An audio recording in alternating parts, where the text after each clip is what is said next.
Yankees Mariners game 3 of a 3-game series in New York, and Seattle, who lost the first 2 games of this series, were tired of being the submissive ones. Jorge Polanco was tired of being the submissive one. He sends this slider into the right field bleachers, 3-run homer, 5-0 Mariners. Meanwhile, Brian Wu on the mound for the Mariners, throwing a no-hitter. Complete domination going on right now. What can go wrong? 2.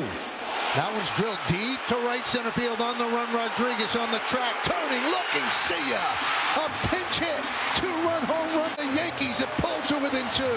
That can go wrong. Okay, well, even with the Yankees getting 3 runs, the Mariners still lead going into the 9th. They have a 2-run lead and the best closer in baseball hot and ready to go.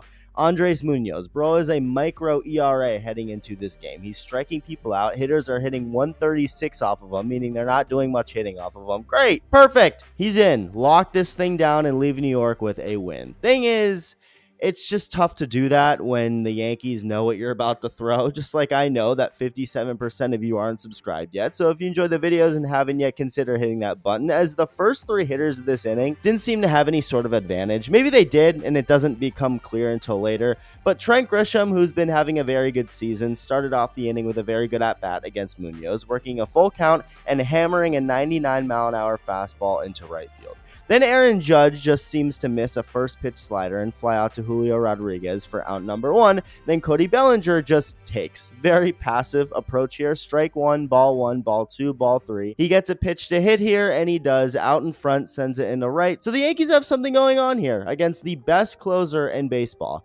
Well, here's where things get really interesting. So Trent Grisham, who led off the inning with the single, is now at second base. And a lot of the time, runners at second base will look at the pitcher. They'll look at his glove to get an idea of what he's throwing or whatever, and then relay a sign to the hitter at home plate to be like, yo, a slider is coming, a changeup is coming, or whatever. And this is ironically what the Mariners themselves did a couple months ago in Toronto. Cal Raleigh, the catcher, was at second base picking up on some stuff that Blue Jays pitcher Jose Barrios, I guess, was tipping off. The pitching coach then came out. They had a mound meeting in the seemingly random time to have a mound meeting. Barrios just struck out Rowdy Tellez for the second out. The game was only in the 4th inning, so it just was a very random time for the pitching coach to come out and talk to the pitcher and have everyone huddled together. But come to find out, the Blue Jays pitching coach must have been going out there to be like, yo, they're picking up on something. Cal seemed to be dangling his arm as a sign, and whether the Mariners hitters at the plate knew he was doing this or not, Raleigh did seem to be picking up on something. And after getting the 3rd out of the inning on the next pitch, Barrios started yelling at Raleigh, telling him to stop relaying his signs, which to me is stupid and a sign of weakness. Unless Raleigh's dangling arm is sign language for yo mama is a hoe, Barrios and the Jays should only be critical of themselves. It's totally legal to steal signs in a natural way. If you pick up on something without any outside help or technology for an advantage, you can use that knowledge and advantage. It's perfectly legal to do. It's part of the game. I think part of it was just Barrios being competitive in the heat of the moment. Like, okay, you want to steal my signs? All right. Like, he was just mad and letting it all out and letting Raleigh know he's not as slick as he thinks he is. Whatever. Well, fast forward to last night, and Raleigh and the Mariners are now the victims of this. But here's the key difference. If you notice Grisham here at second, he's not looking at Munoz's direction to see how he's gripping the ball or whatever. He's looking over at what looks like where the Yankees first base coach is. Either the first base coach or the guy standing on first, which is Bellinger. First pitch is a slider, strike 1. He keeps looking over there, and another slider is thrown for ball 1. Third time's a charm. He looks over there again, and right before this pitch is thrown, Grisham waves his arms, and another slider is thrown, ball 2. Looks over again and waves his arms again. And I love how nondescript this was. It was as subtle as any theme in a Spike Lee movie. Just in your face, you have to be dead to not understand what we're doing here. And Jazz, like Judge, is kind of on this slider but gets 2 under it. Just misses it for out number 2. So the Mariners are 1 out away from winning this game. Sid from Toy Story comes up to the plate. He knows what's going on. Grisham continues his shenanigans over here, waving his arms. Sid is on this slider, fouls it away, does it again, another slider away, ball 1. Oh, never mind, the umpire wants to go home, strike 2. Grisham doesn't wave his arms, and lo and behold, fastball 101 inside for ball 1. And I was just going to say how confused I was at this point that Cal Raleigh behind the plate hasn't come out to have a mound meeting at this point. I mean, Grisham's very obviously doing something. Again, the Yankees had zero care for keeping this quiet. Like, they were just as eager to tell the Mariners that they were tipping their pitches as they were to relaying their own hitters what pitches were coming. I guess in the heat of the moment, they didn't have time to come up with a plan on how to keep it more subtle. Maybe they're just stupid. I don't know. But Raleigh starts looking over at the first base side. Like, what's going on? Who's doing this? He finally comes out, goes to Munoz on the mound to talk it over. Like, this is what's going on. We got to figure this out. Meanwhile, all the shots of the Yankee dugout, Aaron Judge like, okay.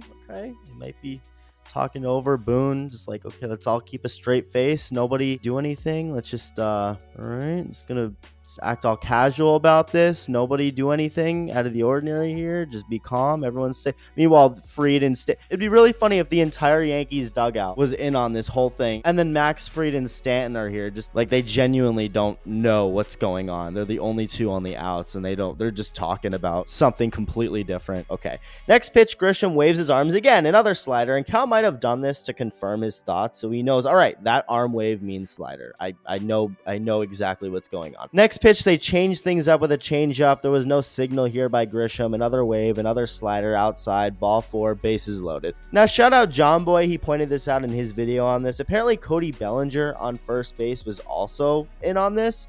A lot of teamwork going on here. Bellinger makes this little sign at first for Grisham to know to make his sign. So it was either the first base coach relaying or someone else in the Yankees dugout relaying something to Bellinger at first, or Bellinger just picking up on something himself, relaying it to Grisham to then relay that to the hitter with the arm wave. Now Bellinger at second base, no sign. First pitch to Austin Wells at the plate, fastball. Next pitch, still no wave from Bellinger, and it is a slider from Munoz. So, okay, bam. Finally, the Mariners successfully adjusted and made some sort of change to get the Yankees off their ass until you realize, no, the Yankees just botched the second pitch because Bellinger does the wave for the third pitch, and it is a slider for strike one. No sign, fastball. Wells fouls it off, no sign again, and yet again, no slider. Full count. Does Bellinger do the wave?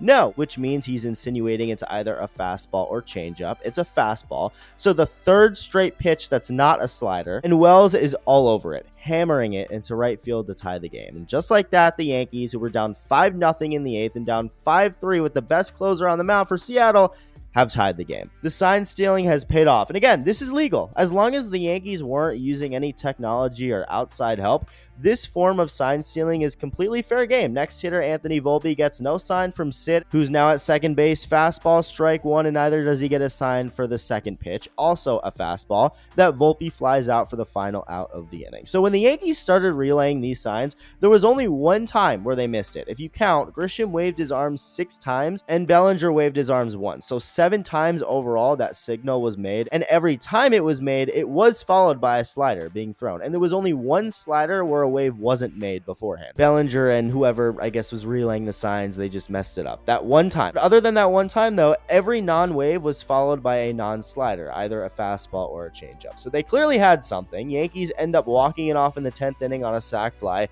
And after the game, a game that completely wasted such a great outing by Brian Wu, first-time All-Star this year, Raleigh spoke about how blatant the Yankees were in their sign stealing, saying that obviously they weren't making it very discreet. But credit to Cal, he didn't complain. He acknowledged, look, it's part of the game and it's our job to fix things like that. This is also interesting. Raleigh said he tried alerting Munoz what was going on from behind the plate. So I guess that plays into why it took Grisham waving his arms openly for the world to see 4 whole times before Raleigh finally went out to talk to Munoz. Cal noticed it, but at first, he didn't want Munoz to lose his focus in a high-pressure situation, so he tried telling Munoz subtly about the Yankees' not-so-subtle sign relaying, before eventually saying screw it and going out there, which might have made it worse, like he feared. I don't know. What I do know is that's a crappy way to end that series for the Mariners, and for the Yankees, nobody on their side acknowledged anything was going on, which seems like the smart thing to do. Even if the whole world knows you caught on to something, at that point, what's the benefit of admitting it? Just act dumb and see if you can keep doing it against other teams, I guess. Let me know your thoughts, and thank you for watching. Love you. Bye.